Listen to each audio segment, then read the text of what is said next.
Hello বন্ধুরা, বলুন তো মুড়ি খেতে কে কে ভালোবাসো? টিভি দেখতে দেখতে ঝালমুড়ি কিংবা শীতের সন্ধ্যায় দাদা দিদার হাতের ডাল মুড়ি। এই মুড়ি শুধু একটা খাবার নয়, আমাদের ছোটবেলার এক মিষ্টি শৈশবের স্মৃতি।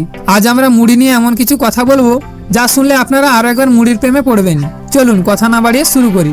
মুড়ি এমন একটা জিনিস যা হয়তো খুবই সাধারণ, কিন্তু এর মাহাত্ম্যটাই আলাদা। ভাবুন তো ছেলেবেলার সেই বিকেলগুলো, মা যখন মুড়ি মেখে দিয়ে বলতো তাড়াতাড়ি খেয়ে পড়তে বস, বা দাদু দিদার মুখে শোনা সেই গল্প যখন তিনি বলতেন গ্রামের মাটির চুলায় মুড়ি ভাজা দেখতেন তিনি। এমনকি আজও আমরা যখন ব্যস্ত জীবন থেকে একটু সময় বের করে মুড়ি খাই, তখন আমাদের কতটাই ভালো লাগে না? এটা শুধু খাবার নয়, আমাদের জীবনের ছোট ছোট সুখের অংশ। জানেন, মুড়ি কিন্তু বিশ্বজুড়ে নাম করেছে। আমাদের ঝালমুড়ি আর ডালমুড়ি বিদেশেও দারুণ জনপ্রিয়। অনেকেই হয়তো জানেন না, মুড়ি কিন্তু স্বাস্থ্যকর স্ন্যাক্স, তেল কম, ক্যালোরি কম। যারা ওজন নিয়ে সচেতন তাদের জন্য পারফেক্ট। কিন্তু জানেন, মুড়ি আসলে আমাদের সংস্কৃতির অংশ। শীতের পিঠে খাওয়ার সময় মুড়ি দিয়ে গুঁড়ি মিশিয়ে খাবার মজা, কিংবা পিকনিকে টিফিনের ঝুড়ি খুললেই মুড়ির বাটি, এইসব মুহূর্ত আমাদের জীবনের গল্প হয়ে থাকে। মুড়ি হলো সেই খাবার যা আমাদের এক করে রাখে। তো বন্ধুরা, মুড়ি নিয়ে এই গল্পগুলো শুনতে কেমন লাগলো? মুড়ি আমাদের জীবনের সাধারণ একটা অংশ, কিন্তু এর সঙ্গে জড়িয়ে আছে আমাদের অনেক আবেগ, স্মৃতি আর মজা। আপনার মুড়ি খাবার সবচেয়ে সুন্দর মুহূর্ত কি?